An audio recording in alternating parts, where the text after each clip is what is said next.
बोल गुरुदेव भगवान की जय। प्यारे कृष्ण कन्हैया लाल की जय। श्रीमद् देवी भागवत महापुराण प्रथम खंड का षष्ठ स्कंध चल रहा है और 8 अध्याय पूरे हो चुके हैं। आज 9वां अध्याय। अथ नवमो अध्याय। सची का इंद्र से अपना दुख कहना। इंद्र का सची को सलाह देना कि वह नहुस से ऋषियों द्वारा वहन की जा रही पालकी में आने को कहे। नहुस का ऋषियों द्वारा वहन की जा रही पालकी में सवार होना और शापित होकर सर्प होना तथा इंद्र का पुनः स्वर्गाधिपति बनना। व्यास जी बोले, विशाल नेत्रों वाली अपनी शोकाकुल प्रिय पत्नी को वहां एकांत में देखकर इंद्र आश्चर्यचकित हो गए और बोले, हे प्रिय, तुम यहाँ कैसे आई? तुम्हें कैसे ज्ञात हुआ कि मैं यहाँ हूँ? हे सुभानने, मैं सभी प्राणियों से अज्ञात रहते हुए यहाँ निवास कर रहा हूँ। हे सची बोली, हे देव, देवी भगवती की कृपा से आप आज मुझे यहाँ ज्ञात हुए हैं। हे देवेंद्र, उन्हीं की कृपा से मैं आपको पुनः प्राप्त कर सकी हूँ। देवताओं और मुनियों ने नहुष नामक राजर्षि को आपके स्थान पर बैठा दिया है, आपके आसन पर बैठा दिया है। वह मुझे नित्य कष्ट देता है। वह पापी मुझसे इस प्रकार कहता है कि हे सुंदरी, मुझ देवराज इंद्र को अपना पति बना लो। हे बलार्दन, अब मैं क्या करूं? इंद्र बोले, हे बरारोहे, हे कल्याणी, जिस प्रकार मैं अनुकूल समय की प्रतीक्षा करते हुए प्रारब्धवश यहाँ रह रहा हूँ, वैसे ही तुम भी अपने मन को पूर्ण रूप से स्थिर करो।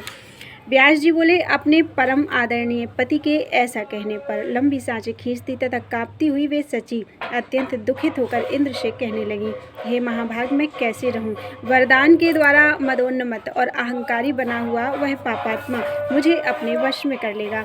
उससे भयभीत सभी देवताओं और मुनियों ने मुझसे कहा है कि हे बरारोहे, तुम उस कामातुर देवराज को अंगीकार कर लो।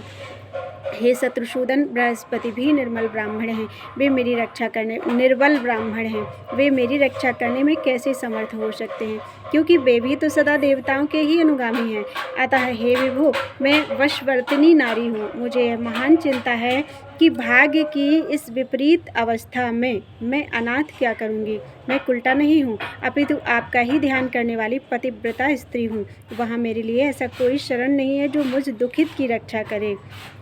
इंद्र बोले, हे वरानने, मैं एक उपाय बताता हूँ, तुम उसे इस समय करो। इससे दुख के समय में तुम्हारे शील की रक्षा हो जाएगी। करोड़ों उपाय करने पर भी दूसरे के द्वारा रक्षित स्त्री पतिव्रता नहीं रह सकती, क्योंकि वह काम से विचलित मन वाली तथा अत्यंत चंचल होती है। स्त्रियों का शील ही पाप से इनकी रक्षा करता है। इसलिए हे पवित्र मुस्कान वाली, तुम शील का आश्रय लेकर धैर्य धारण करो। जब दुष्ट राजा नहुस तुम्हें बलपूर्वक प्राप्त करने की चेष्टा करे, तब तुम गुप्त प्रतिज्ञा करके राजा को धोखे में डाल देना। हे मदाल से, तुम एकांत में उसके समीप जाकर कहो, हे जगतपते, आप ऋषियों के द्वारा वहन किए जाने वाले दिव्य वाहन से मेरे पास आएं। ऐसा होने पर मैं प्रेम पूर्वक आपके वश में हो जाऊंगी। यह मेरी प्रतिज्ञा है। हे सुश्रोणी, तुम उससे ऐसा बोलना, तब मोहित और कामांध वह राजा मुनियों को अपने वाहन में लगाएगा। इससे तपस्वी अवश्य ही नहुस को शाप से दग्ध कर देंगे। भगवती जगदम्बा तुम्हारी सहायता करेंगी, इसमें संदेह नहीं है। भगवती जगदम्बा के चरणों का स्मरण करने वाले को कभी संकट नहीं होता। यदि संकट उत्पन्न भी हो जाए तो उसे भी अपने कल्याण के लिए समझना चाहिए। अतः तुम गुरु बृहस्पति के कथनानुसार पूर्ण प्रयत्न से मणिद्वीप वासिनी भगवती भुवनेश्वरी का भजन करो। व्यास जी बोले, उनके ऐसा कहने पर वैसा ही होगा। यह कहकर अत्यंत विश्वस्त तथा भावी कार्य के प्रति प्रयत्नशील सची नहुस के पास गई। नहुस उन्हें देखकर प्रसन्न होता हुआ यह वचन बोला, हे कामिनी, तुम्हारा स्वागत है। मैं तुम्हारे सत्य वचनों के कारण तुम्हारे अधीन हूँ। तुमने अपने वचन का सत्यतापूर्वक पालन किया, इसलिए मैं तुम्हारा दास हो गया हूँ। हे वेदभाषिणी, तुम जब मेरे समीप आ गई हो तो मैं संतुष्ट हो गया हूँ। तुम्हें अब लज्जा नहीं करनी चाहिए। हे सुंदर मुस्कान वाली, मुझ अनुरक्त को अंगीकार करो। हे विशाल नेत्रों वाली, अपना कार्य बताओ, मैं तुम्हारा प्रिय करूँगा। सची बोली, हे कृत्रिम वासव, आपने मेरा संपूर्ण कार्य कर दिया है।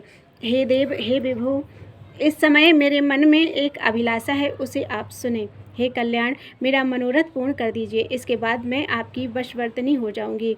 मैं बड़े उत्साह से अपना मनोरथ कह रही हूँ, आप उसे पूरा करने में समर्थ हैं।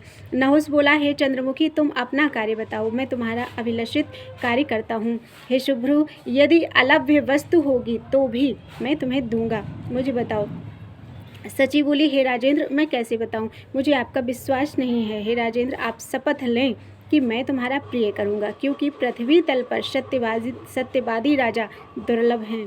हे राजन, आपको सत्य से बंधा जानने के बाद ही मैं अपना अभिलषित बताऊंगी।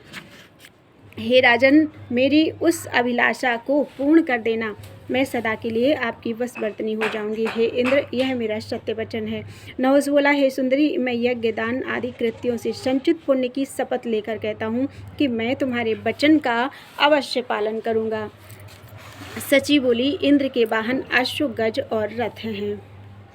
भगवान विष्णु का वाहन गरुण, यमराज का वाहन महेश, शिव का वाहन वृषभ, ब्रह्मा का वाहन हंस, कार्तिकेय का वाहन मयूर और गजानन का वाहन मूषक है। हे सुराधिप, मैं चाहती हूँ कि आपका वाहन ऐसा विलक्षण हो जो विष्णु, रुद्र, असुरों तथा राक्षसों के भी पास न हो।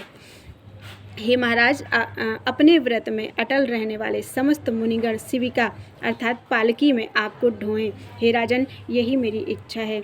हे पृथ्वीपते, मैं आपको सभी देवताओं से महान समझती हूँ, इसलिए मैं सावधान रहती हुई आपके तेज की वृद्धि चाहती हूँ।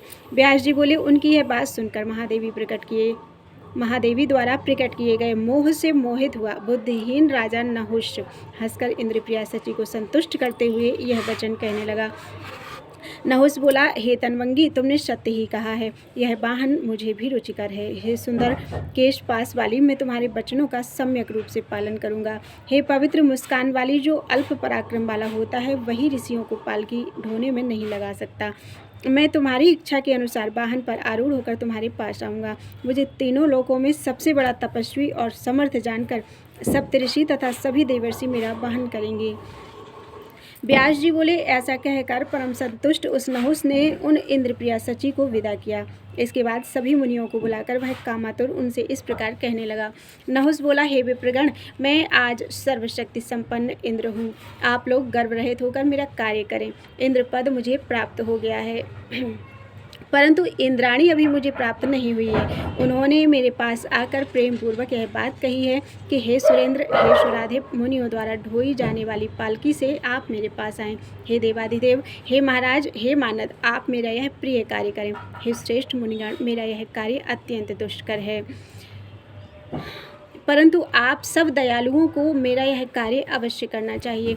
इंद्रपत्नी सची में अत्यंत आसक्त मेरे मन को काम जला रहा है। मैं आप सब की शरण में हूँ, अतः मेरे इस महान कार्य को संपन्न करें।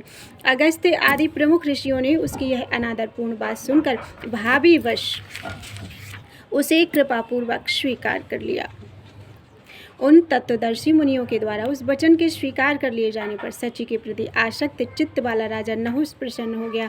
वह तुरंत एक सुंदर पालकी पर चढ़कर उसमें बैठ गया और दिव्य मुनियों को उसे ढोने के लिए नियुक्त कर उन्हें सर्प अर्थात शीघ्र चलो ऐसा कहने लगा। उस कामातुर मूर्ख ने मुनि अगस्त्य के मस्तक का पैर से स्पर्श कर दिया। कामबाण से आहत तथा इंद्राणी के द्वारा आकृष्ट चित्त वाले उस राजा नहुस ने शीघ्र चलो ऐसा कहते हुए वातापी नामक राक्षस का भक्षण करने वाले तथा समुद्र को भी पी जाने वाले उन तपस्वी श्रेष्ठ लोपामुद्रापति मुनि अगस्त पर कोड़े से प्रहार भी किया। तब उस कोड़े के आघात का स्मरण करते हुए मुनि ने उसे यह शाप दे दिया, हे दुराचारी, तुम वन में भयंकर शरीर वाले विशाल सर्प हो जाओ, जहाँ तुम्हें हजारों वर्ष तक बहुत कष्ट भोगते हुए विचरण करना पड़ेगा और अपने प्रभाव से तुम पुनः स्वर्ग प्राप्त करोगे। युधिष्ठिर नाम वाले धर्मपुत्र का दर्शन कर और उनके मुख से अपने प्रश्नों का उत्तर सुनकर तुम्हारी मुक्ति हो जाएगी। व्यास जी बोले, इस प्रकार शाप प्राप्त कर राजर्षि नहुस उन मुनि श्रेष्ठ की स्तुति करके अचानक स्वर्ग से गिर पड़ा और सर्प रूपधारी हो गया। तब बृहस्पति ने शीघ्रतापूर्वक मानसरोवर जाकर इंद्र से सारा वृत्तांत विस्तार पूर्वक कहा। हे महाराज जन्मेजय, राजा नहुस के स्वर्ग से पतन आदि की बात सुनकर इंद्र बहुत प्रसन्न हुए। वे इंद्र अब भी वहीं पर स्थित रहे। सभी देवता और मुनि नहुस को पृथ्वी पर गिरा देखकर उसी सरोवर के पास गए जहां इंद्र रहते थे। तत्पश्चात उन सचिपति इंद्र को आश्वासन देकर मुनियों सहित सभी देवता उन्हें सम्मान पूर्वक स्वर्ग ले आए। तदनंतर वापस आए हुए उन इंद्र को सभी मुनियों और देवताओं ने आसन पर स्थापित करके उनका पवित्र अभिषेक किया। इस इंद्र भी अपने पद को प्राप्त कर प्रेमयुक्त सची के साथ देव प्रासाद और मनोहर नंदनवन में क्रीड़ा करने लगे। व्यास जी बोले, हे राजन, इस प्रकार इच्छानुसार रूप धारण करने वाले महामुनि विश्वरूप और वृत्तासुर को मारने के कारण इंद्र को अत्यंत भीषण दुख प्राप्त हुआ और देवी की कृपा से उन्होंने पुनः अपना स्थान प्राप्त कर लिया। हे राजन, इस प्रकार आपने मुझसे जो कुछ पूछा था वृत्तासुर वध पर आधारित वह संपूर्ण उत्तम आख्यान मैंने आपसे कह दिया। जो जैसा कर्म करता है उसे वैसा फल प्राप्त होता है। किए गए शुभ अशुभ कर्म का फल अवश्य ही भोगना पड़ता है। इति श्रीमद्देवी भागवते महापुराणे अष्टादशसहस्रयां संहितायां षष्ठ स्कंधे नहुष स्वर्ग च्युति वर्णनम नाम नवमो अध्याय। बोलो वृंदावन बिहारी लाल की जय।